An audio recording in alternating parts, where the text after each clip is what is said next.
Hello, मैं प्रदीप कुमार आप सभी को क्लास 12th की केमिस्ट्री पढ़ाऊंगा, जिसमें कि आप सभी लोगों को पिछले वीडियो में पढ़ाए थे कोलाइडी विलयनों का वर्गीकरण। तो इसमें कणों की भौतिक अवस्था के आधार पर बांटा गया है और परिक्षेपण माध्यम की प्रकृति के आधार पर बताया गया था। और यहाँ पर परिक्षिप्त अवस्था पर आवेश के आधार पर बताया गया है। अब इसके बाद परिक्षिप्त प्रावस्था पर आवेश के आधार पर पिछले वीडियो में लास्ट रीडिंग पढ़े थे आप लोग, धनात्मक कोलॉइड और ऋणात्मक कोलॉइड। यह दो प्रकार के आवेश होते हैं, उसी प्रकार से कोलाइडी विलयन भी होते हैं। तो धनात्मक कोलॉइड में बताया गया था कि यानी कि जब विलय के कणों पर क्या होता है, धनात्मक आवेश होता है तो धनात्मक कोलॉइड कहलाते हैं। और जब ऋणात्मक कोलॉइड होता है यानी कि जब विलय के कणों पर ऋणात्मक आवेश होता है तो ऋणात्मक कोलॉइड कहलाता है।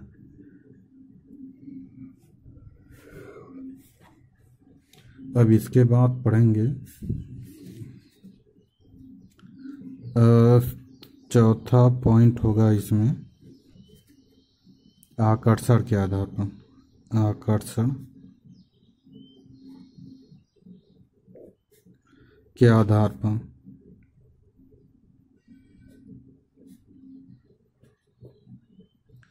आकर्षण के आधार पर तो आकर्षण के आधार पर यह दो प्रकार का होता है। एक द्रव स्नेही कोलॉइड होता है, द्रव स्नेही कोलॉइड, और दूसरा होता है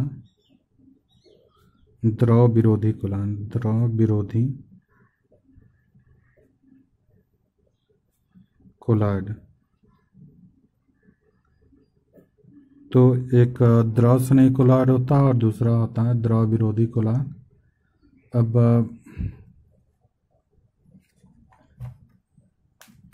इसमें पहला देखेंगे, पहला है द्रव स्नेही कोलॉइड। पहला देखेंगे तो यहाँ पर द्रव स्नेही कोलॉइड।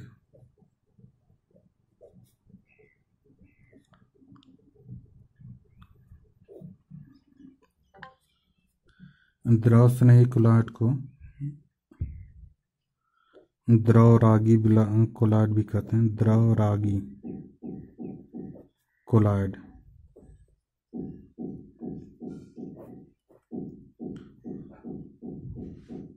इसको कहेंगे लायोफिलिक कोलॉइड, लायोफिलिक कोलॉइड।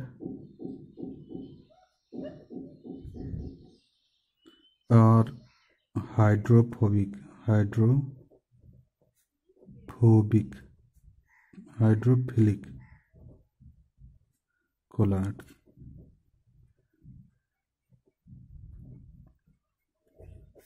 तो लायोफिलिक कोलॉइड या हाइड्रोफिलिक कोलॉइड।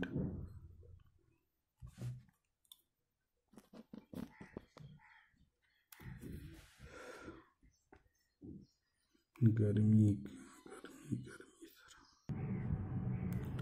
तो यहाँ पर कह सकते हैं कि जो यह हाइड्रोफिलिक है तो यहाँ पर हाइड्रो प्लस फिलिक हो जाएगा। तो हाइड्रो मीन्स होता है जल और फिलिक मीन्स होता है स्नेही, यानी कि जो क्या हो, जल स्नेही हो। यानी कि यहाँ पे बताया गया कि हाइड्रो मीन्स जल और फिलिक मीन्स क्या होता है, स्नेही। यानी कि कह सकते हैं कि यह जो जल स्नेही, जो जल से स्नेह करता हो, मतलब इसका मतलब होगा कि कोई भी पदार्थ अगर जल के संपर्क में आता है तो वह तुरंत कोलाइडी विलयन अगर बना ले तो उसे क्या कहते हैं, जल स्नेही। यानी कि कोई ऐसा पदार्थ हो जो कि जल के संपर्क में आए और तुरंत वह आने पर वह तुरंत कोलाइडी विलयन बना लेता है, तो उसे क्या कहते हैं, जल स्नेही कोलाइड, या कह सकते हैं कि द्रव रागी कोलाइड या द्रव स्नेही कोलाइड कहते हैं। तो यानी कि कोई भी पदार्थ हो इसे जल में घोला जाए, जल में घोलने पर यह जल में घोला जाएगा, अरे पदार्थ को जल में घोला जाएगा तो यह क्या होगा, यह तुरंत कोलाइडी विलयन बना ले, कोलाइडी विलयन बना ले। तो जब कोलाइडी विलयन बना लेता है, यानी कि तुरंत कोलाइडी विलयन में बना लेता है, तो उसे क्या कहते हैं, द्रव स्नेही कोलाइड कहते हैं। और अगर इसी में कोई विद्युत अपघट्य मिला दिया जाए, कोई विद्युत अपघट्य इसी में मिला दिया जाए, विद्युत अपघट्य,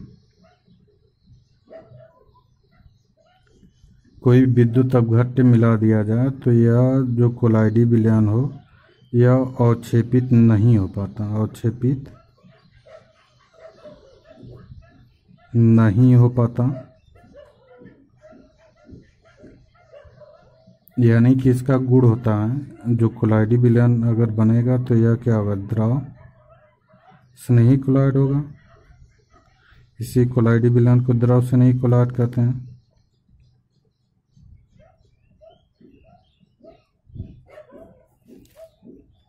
और यहाँ पर क्या होगा कि जब इसी में कोई विद्युत अपघट्य, इसकी कोलाइडी विलयन में कोई विद्युत अपघट्य मिलाया जाता है, तो यह क्या होगा, अवक्षेपित नहीं होता है। अगर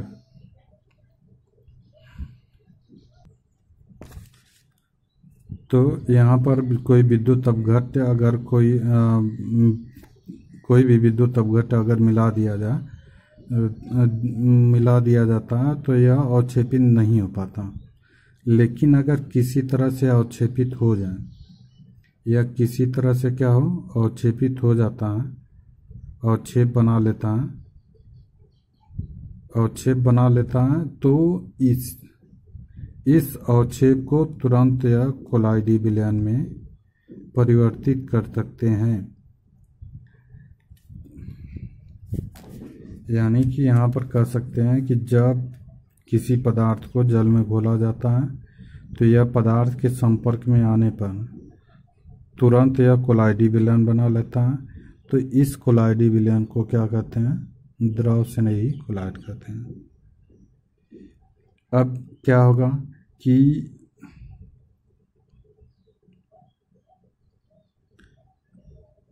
इस कोलाइडी विलयन में कोई विद्युत अपघट्य अगर मिला दिया जाता है तो यह अवक्षेपित नहीं हो पाता है। लेकिन अगर किसी तरह से यह कोलाइडी विलयन अवक्षेपित हो जाता है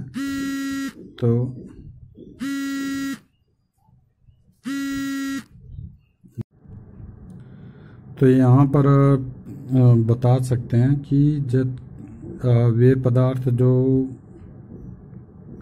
जल के संपर्क में आने पर तुरंत कोलाइडी विलयन बना लेते हैं, तो उस पदार्थ को क्या कहते हैं, कोलाइडी द्रव स्नेही कोलाइड कहते हैं। यानी कि जो पदार्थ होगा यह क्या होगा, द्रव यह नहीं होगा, इस पदार्थ को द्रव स्नेही कोलाइड कहते हैं, द्रव स्नेही कोलाइड कहेंगे। तो वे पदार्थ जो जल के संपर्क में आने पर तुरंत कोलाइडी विलयन बना लेते हैं, तो उसे क्या कहते हैं, द्रव स्नेही कोलाइड कहते हैं। और इस कोलाइडी विलयन में क्या करते हैं कि कोई विद्युत अपघट्य मिला दिया जाता है, तो यह क्या होता है कि अवक्षेपित नहीं हो पाता है। लेकिन अगर किसी तरह से अवक्षेप बना लेता है तो यह इसे पुनः कोलाइडी विलयन में परिवर्तित किया जा सकता है। तो जब पुनः परिवर्तित किया जा सकता है तो यहाँ पर फॉरवर्ड रिएक्शन हो रहा है और यहाँ पर बैकवर्ड रिएक्शन हो रहा है। तो यह जो पूरा प्रक्रम होगा वह क्या होगा, उत्क्रमणीय उत्क्रमणीय प्रोसेस हो जाएगा। यानी कि ऐसी अपक्रिया जो अग्र दिशा में और पश्च दिशा में दोनों तरफ चलती है तो उसे क्या कहते हैं, उत्क्रमणीय। यानी कि यह आगे भी हो रहा है और यह पीछे भी हो रहा है, तो इसलिए इसको क्या कहेंगे, उत्क्रमणीय अपक्रिया कहते हैं।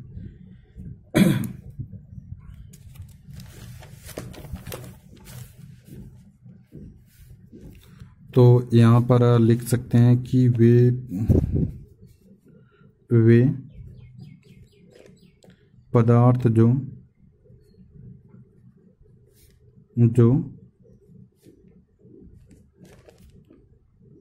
विलायक, अब यहाँ पर विलायक क्या लिया गया है, जल। विलायक के संपर्क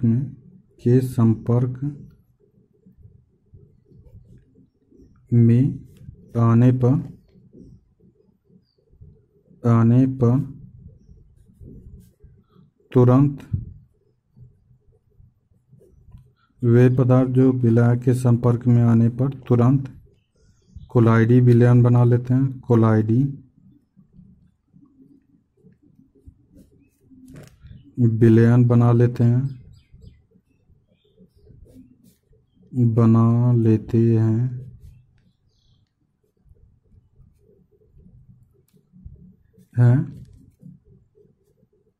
द्रव स्नेही कोलाइड कहते हैं। द्रव स्नेही कोलाइड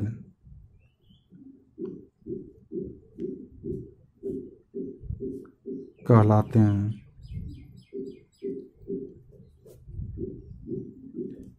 द्रव स्नेही कोलाइड कहलाते हैं। ये स्थायी होते हैं, स्थायी होते हैं।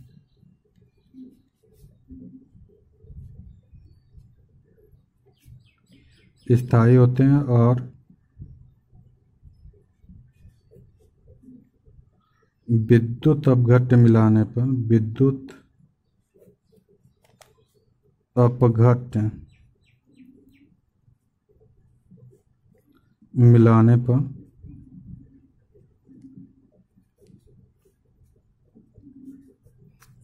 अपघट्य मिलाने पर आसानी से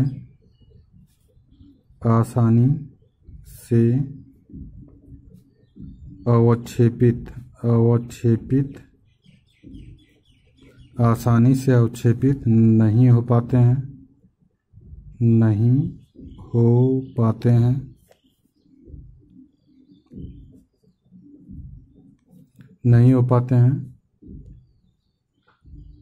इन्हें अवक्षेपित होने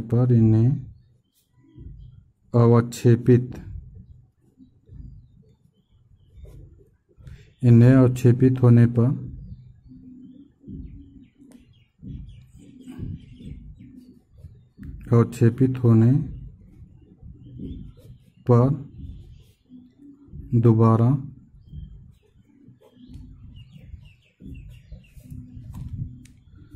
दोबारा कोलाइडी विलयन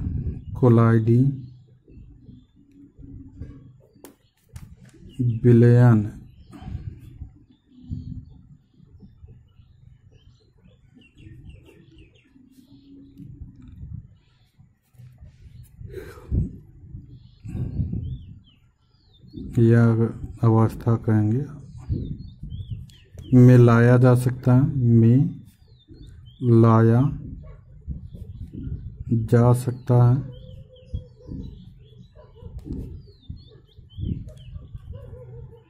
इसलिए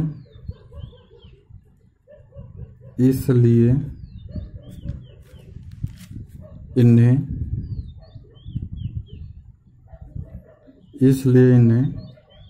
उत्क्रमणीय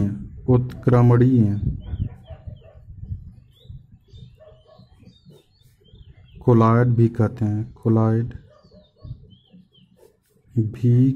हैं।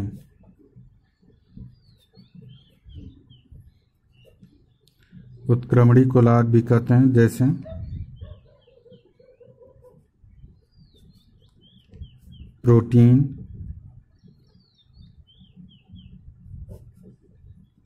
एंजाइम,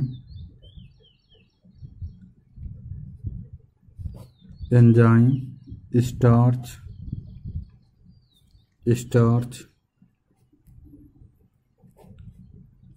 जिलेटिन,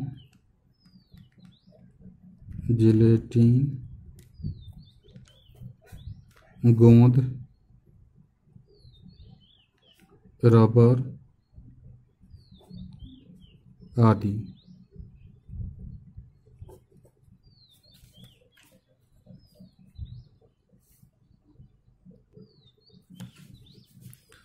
तो यहाँ पर कह रहा कि वे पदार्थ जो विलायक के संपर्क में या जल के संपर्क में आने पर तुरंत कोलाइडी विलयन बना लेता है, द्रव स्नेही कोलाइड कहलाता है। यानी कि उस पदार्थ को क्या कहते हैं, द्रव स्नेही कोलाइड कहते हैं। और ये स्थायी होते हैं और विद्युत अपघट्य मिलाने पर आसानी से अवक्षेपित नहीं हो पाते हैं। यानी कि अगर अब विद्युत अपघट्य मिलाया जाता है तो वह आसानी से अवक्षेपित नहीं हो पाते। अगर अवक्षेपित हो जाता है किसी तरह से, यहाँ पर है, इन्हें अवक्षेपित होने पर दोबारा कोलाइडी विलयन या अवस्था में लाया जा सकता है। यानी कि अगर अवक्षेपित हो भी जाते हैं तो उन्हें दोबारा कोलाइडी अवस्था में लाया जा सकता है।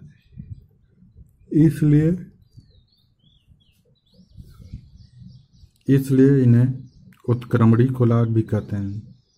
जैसे है प्रोटीन है, एंजाइम है, स्टार्च है, जिलेटिन है, गोंद है, रबर है आदि। तो यह सब क्या है, द्रव स्नेही कोलाइड है।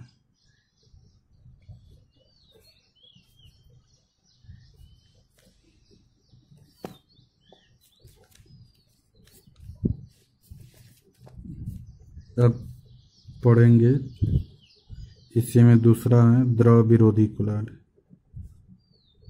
द्रव विरोधी कोलाइड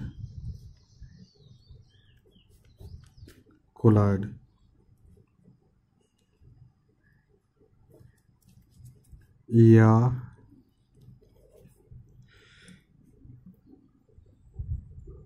इसको कहेंगे द्रव विरागी कोलाइड।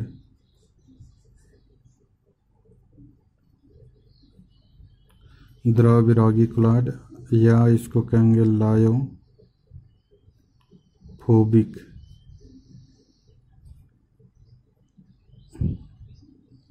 और हाइड्रोफोबिक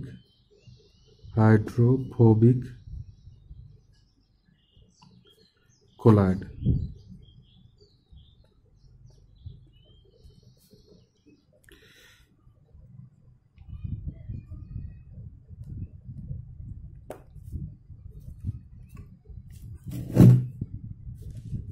तो जो द्रव विरोधी कोलाइड यानी कि दूसरा है द्रव विरोधी कोलाइड या द्रव विरागी कोलाइड।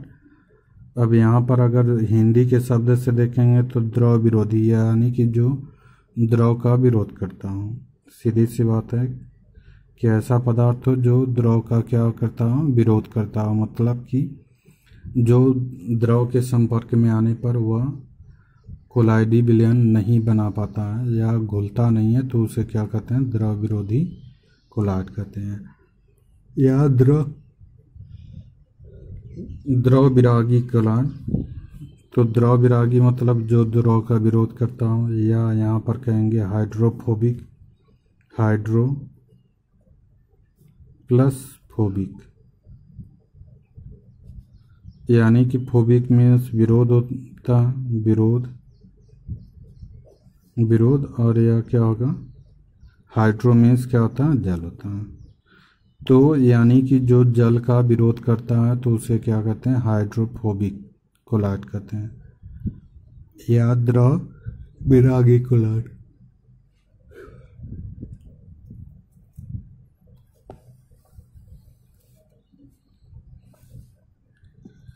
तो इसमें क्या होगा कि कोई ऐसा पदार्थ हो,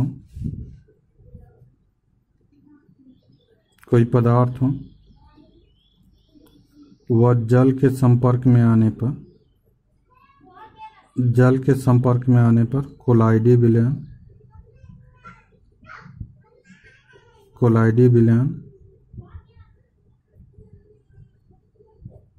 नहीं बना पाता है, तो ऐसे पदार्थ को क्या कहते हैं? ऐसे पदार्थ को क्या कहेंगे? द्रव विरोधी कोलाइड। यानी कि ऐसा पदार्थ हो जो जल के संपर्क में आने पर तुरंत कोलाइडी विलयन नहीं बना पाता है, तो उसे क्या कहते हैं? द्रव विरोधी कोलाइड। यह कौन सा पदार्थ होगा? द्रव विरोधी कोलाइड होगा।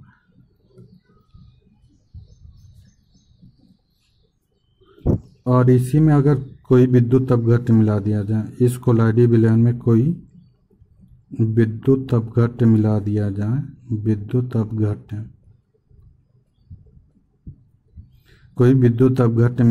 जाए, तो यह क्या होगा? अवक्षेपित हो जाता है, या अवक्षेप बना लेता है। यानी कि अवक्षेप प्राप्त हो जाता है।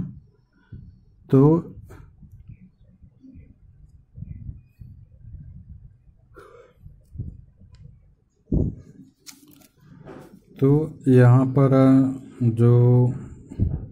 जब विद्युत अपघट्य इस कोलाइडी विलयन में मिलाया जाता है तो यह आसानी से अवक्षेप बना लेता है, लेकिन यह आसानी से अवक्षेप बनाने के बाद यह पुनः कोलाइडी विलयन नहीं बना पाता। यानी कि पुनः कोलाइडी विलयन नहीं बना पाता, तो यह जो पूरी प्रक्रिया होगी वह क्या होगा? अनुत्क्रमणीय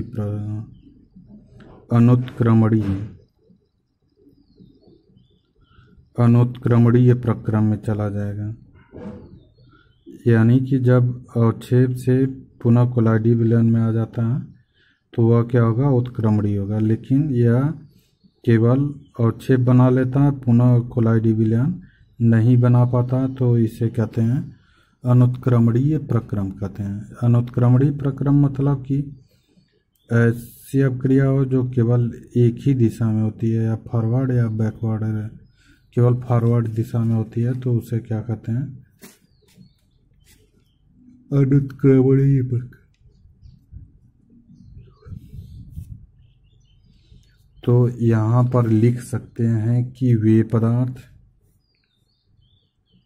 पदार्थ जो विलायक यानी कि जल के संपर्क में आने पर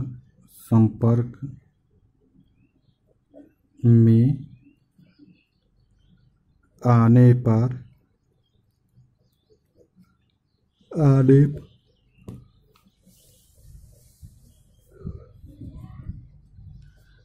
पर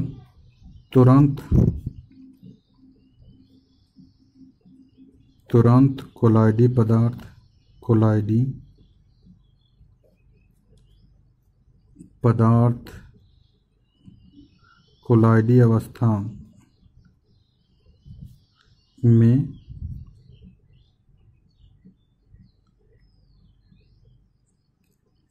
कोलाइडी अवस्था में नहीं बना पाते हैं,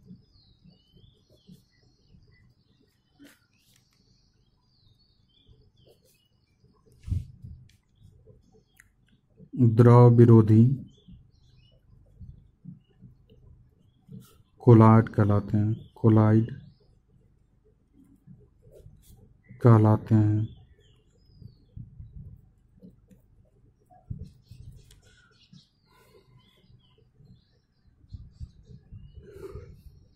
तो वे पदार्थ जो विलायक, यहाँ पे बताया गया कि वे पदार्थ जो विलायक के संपर्क में आने पर तुरंत कोलाइडी अवस्था में नहीं परिवर्तन बना पाते, तो उसे कहते हैं द्रव विरोधी कोलाइड कहते हैं। और यह क्या होते हैं? ये स्थायी होते हैं, अस्थायी होते हैं।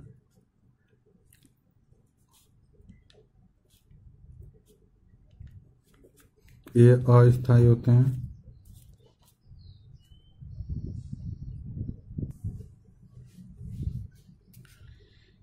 इसमें विद्युत अपघट्य मिलाने पर विद्युत अपघट्य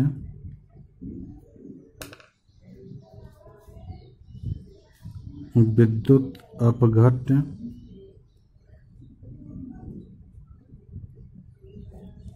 विद्युत अपघट्य मिलाने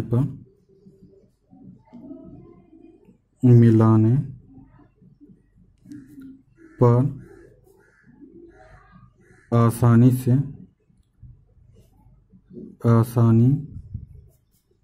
से अवक्षेपित हो जाता है। अवक्षेपित हो जाता है।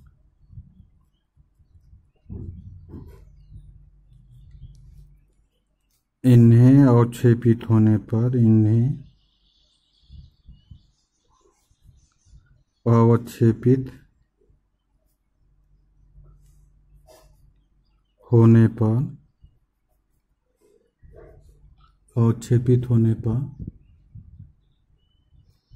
के पश्चात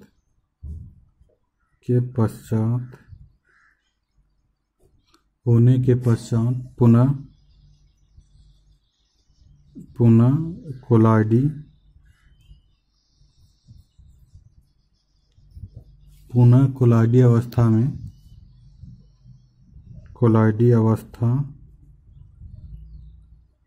में नहीं लाया जा सकता। नहीं लाया जा सकता है।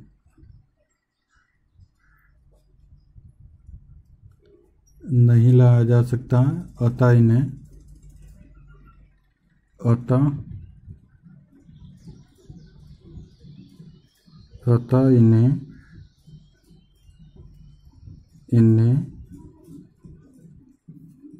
अनुत्क्रमणीय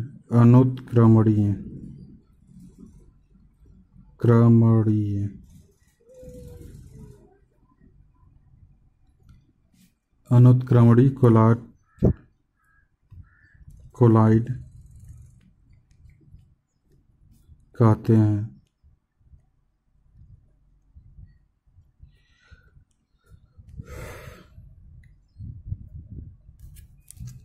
जैसे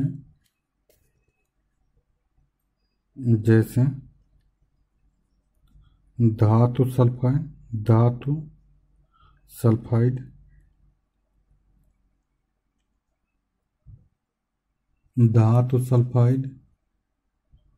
धातु क्लोराइड धातु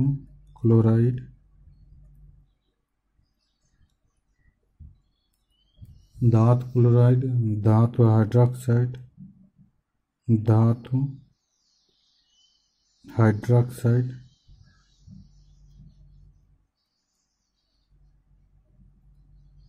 धातु हाइड्रोक्साइड सल्फर आदि।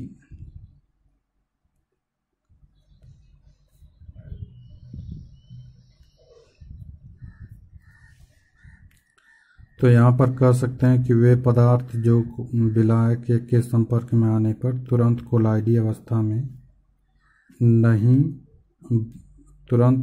अवस्था नहीं बना पाते हैं, द्रव विरोधी कोलाइड कहलाते हैं। और ये क्या होते हैं? अस्थायी होते हैं। इसमें विद्युत अपघट्य मिलाने पर आसानी से अवक्षेपित हो जाता है। यानी कि जब कोई विद्युत अपघट्य उसमें मिलाते हैं तो तुरंत क्या होता है? आसानी से अवक्षेपित हो जाता है। तो इन्हें अवक्षेपित होने के पश्चात दोबारा कोलाइडी अवस्था में नहीं लाया जा सकता। तो इसे क्या करते हैं? इसलिए यह अनुत्क्रमणीय प्रक्रम में आते हैं। और जैसे धातु सल्फाइड है, धातु क्लोराइड है, धातु हाइड्रोक्साइड है, सल्फर, यह सब क्या होते हैं? धातु सल्फाइड व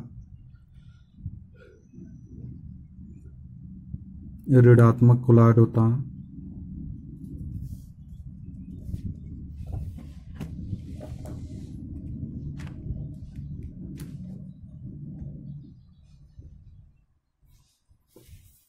अब इसके बाद द्रव स्नेही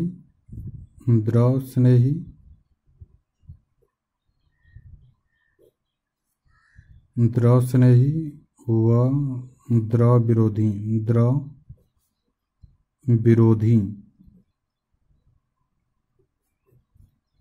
कोलॉइड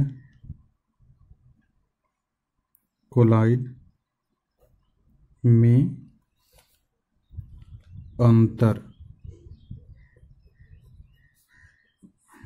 द्रव स्नेही और वह द्रव विरोधी कोलॉइड में अंतर पढ़ाएंगे और यह अगले वीडियो में पढ़ाएंगे। और जो भी लोग पढ़ना चाहते हैं तो वह वीडियो को सब्सक्राइब कर लें, ताकि जो भी वीडियो यूट्यूब पे अपलोड होगा तुरंत आपके पास पहुंच जाएगा। जो आपका नोटिफिकेशन आता रहता है वो उसी में नोटिफिकेशन में रहेगा। तो अगर वीडियो पसंद आए तो लाइक और शेयर करना मत भूलिए। अपने दोस्तों में भी शेयर कर दीजिए जो अगर पढ़ना चाहते हैं। तो इस तरह से द्रव स्नेही और द्रव विरोधी कोलॉइड के बारे में बता दिए।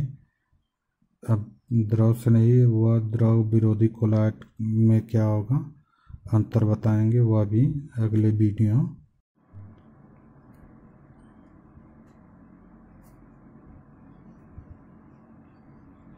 Thank you.